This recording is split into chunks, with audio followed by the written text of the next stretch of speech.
magluto tayo ng pakbet. Ayun yung ating bawang, tsaka sibuyas, at tsaka yung ating kalabasa. Kunti lang talaga, talong.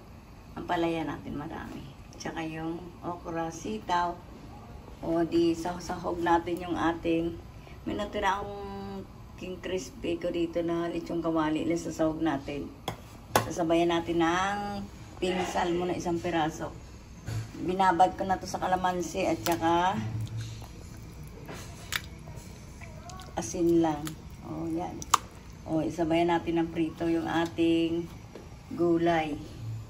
O, mag-i-slice na si Mapa Cooking. O, magpupukpok na tayo ng bawang. Wala yung pamukpok ni Mapa Cooking doon sa ilalim yung pamukpok ko sa bawang. Kaya, ayan.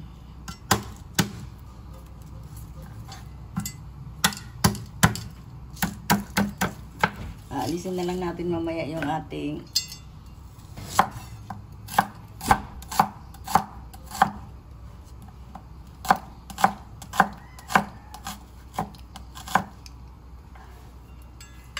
yan, ganyan na mag-slice ng ating sibuyas. Lalagay natin sa plato.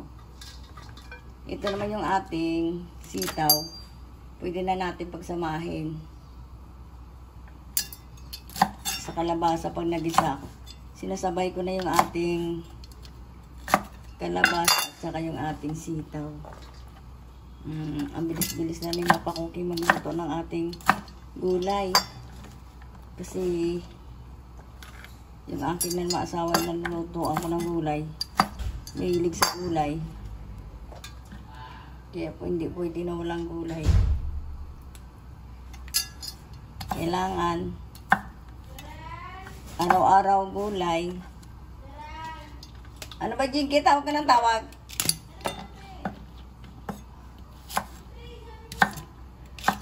Ayan yung ating okra.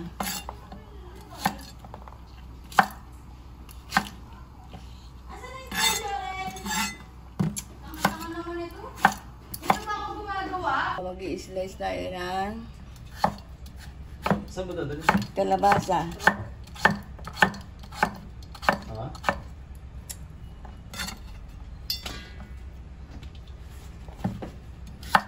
I-slice na natin yung ating sitaw. Ito na lang kalabasa, i-slice na lang pa ko. Yung may tataas na. Ayan.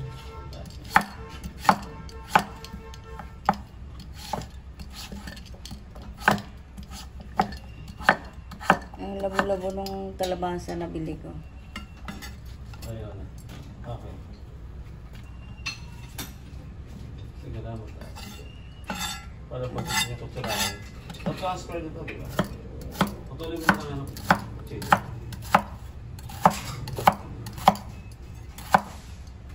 Okay na yung ating magigisa na si Mapa Cooking. Ayan, magigisa na tayo. Ay, nakulo-kulo ko na. Kaya, ang trabaho, sabi nga, palagi na. Pero bawasan niya natin ang oil. Parang naparami si Mapa Cooking ng oil. Alam po, nag-isa ako, kakunti lang talaga yung oil. Kasi gulay lang naman yung ating nilagay, higupin yung sabaw. Palalagay natin yung ating bawang.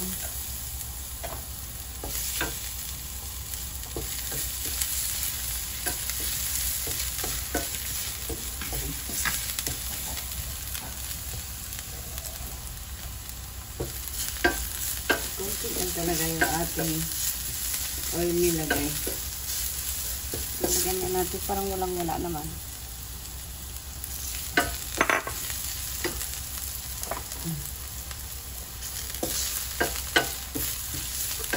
Wala na itong kamatis. Ang sibuyas na lang.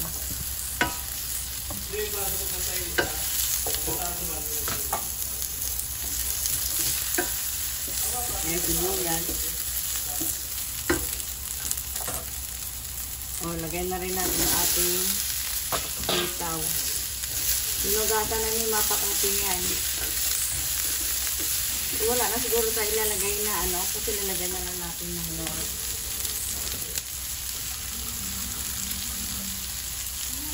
Ganyan yung pinagluto ng ating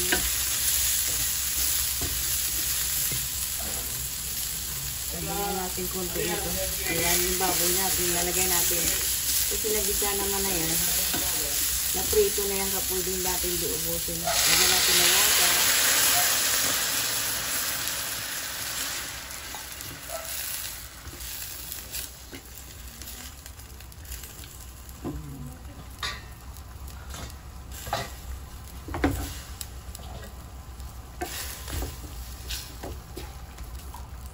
Masyadong baksak yung tubo. Yung ating asin.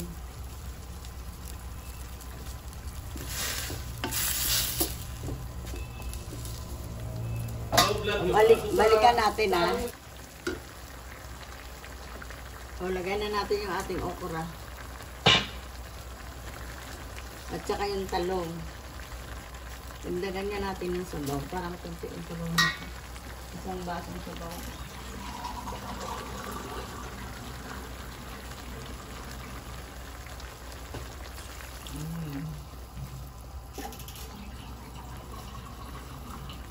Kalahati pa.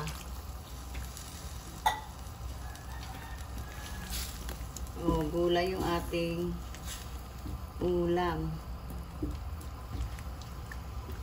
Sa mga tao mamaya, ulam nila, manok. Kasi hindi naman sila kumakain ng gulay. Sarap na. Kunting asin na lang. Kunting taktak na lang. Okay na yan. O, diba? Si Mapakoki mabilis na magluto. Ayan, takipan natin. Balikan natin maya-mayang konti. Okay na yung ating gulay. Lalagay na natin yung ampalaya. O, diba? Ang dami na ampalaya ni Mapakoki. Sobrang dami. Ang sarap ng ating gulay. Kanya lang magluto si Mapakoki ng ating gulay. Natakipan ni Mapakoki. Okay na yung maya-mayang konti yung ating gulay. Sarap. Kunting asin talaga. Kulang sa asin. Piprito natin yung ating pink salmon. O, balikan natin may konti. Luto na yung ating okay na yung ating gulay. Titikman na ni Mapakoki.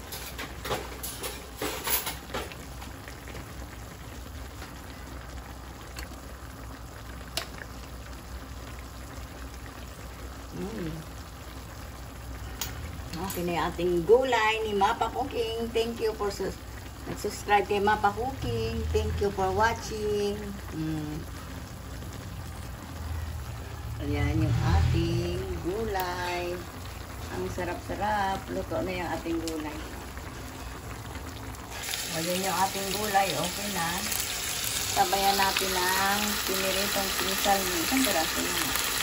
Okay na. Thank you sa nag-subscribe kay Mapakoki. Palagi kayo manood kay Mapakoki. Araw-araw nagluluto si Mapakoki ng ulam namin.